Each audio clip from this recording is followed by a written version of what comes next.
Casual Talk Radio's Coffee Taste Review, CTR, is back with another flavorful experience, another review of coffee. As I did commit, we had a lot of bags of coffee that we purchased very recently, and now we have the opportunity to sample them and provide our thoughts.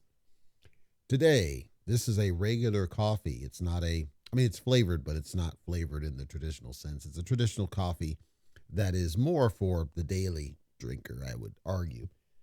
This is from Fresh Roasted Coffee LLC out of Pennsylvania, and it's their Italian roast artisan blend. It's a bold roast, not the maximum, but it's pretty close to the maximum. So if you think of like a Sumatra type blend, if you know your coffee blends, it's a very dark roast and notes of red fruit, bittersweet, dense. And the beans smell amazing. They're very oily, but the beans smell amazing. You can clearly tell that this was intended to be a dark roast. This is something where if you really need that caffeine hit, this is going to be the coffee, I guarantee you, for that one. The other thing with this one is the smell. It has an amazing smell. Like if I think of coffee, just the word coffee in a vacuum, and I wanted to think about the smell of coffee, there are two for me that stand out. One is Dunkin' Donuts, the beans, and one is this. I think it smells amazing. I love the beans. I love the texture. I love the packaging. It's a very large bag. So if you're trying to be efficient with it, you can buy this on Amazon. I would recommend the largest bag they have. It's a 5-pound bag. It's going to last you a long time. It's a resealable bag, and it's very intuitive how it does it, because when you store coffee beans, you obviously need to keep them in a cool, dark, dry location. And I think the bag helps with this. Let's go ahead and get this tasted. I did when I brewed and ground it up. The smell does subtly die down. You don't get the same overpowering positive scent that you do on the beans, but it's still there. And then after it's brewed, it just smells like a regular coffee that you would expect, possibly with a little bit less. It's not as smooth as some other blends. Here we go.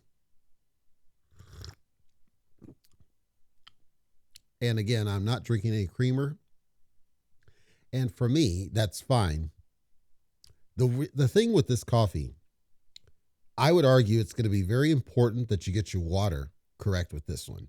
By which I mean that you're going to want to have really, don't just go off the tap. If you have like a Brita pitcher or something else that can filter it somewhat, I would strongly recommend it.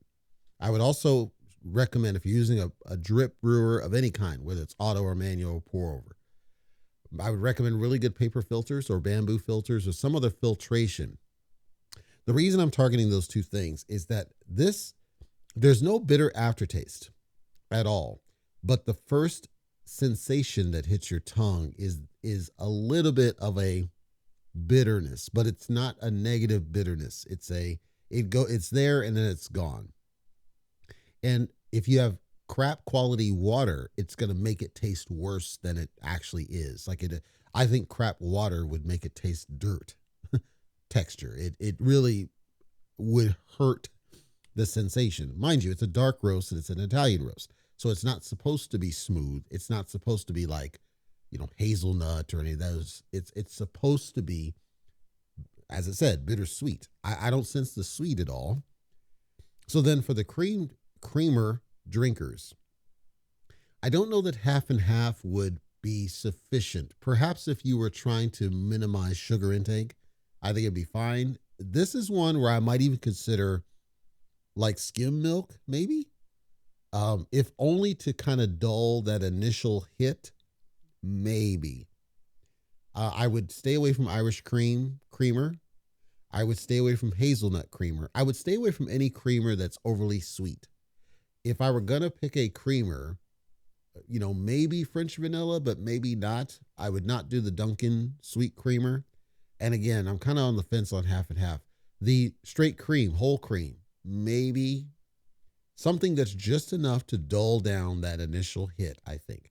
And then maybe just one sugar packet or a teaspoon of sugar, maybe something just subtle. You're trying to bring out the flavor without destroying the intent of the fact it's Italian. Now, again, there are some people, that are going to pull a Marvin Gaye and dump 10 sugar packets, have at it. I'm recommending, if you are a coffee connoisseur, as I am, you will minimize the amount of sweet that goes into this coffee. And you'll instead just kind of bring down the level of that initial bitter hit, but maintain the Italian roast flavor and the dark roast flavor. So you can get the most out of it. And also, it would minimize that lingering taste on your tongue.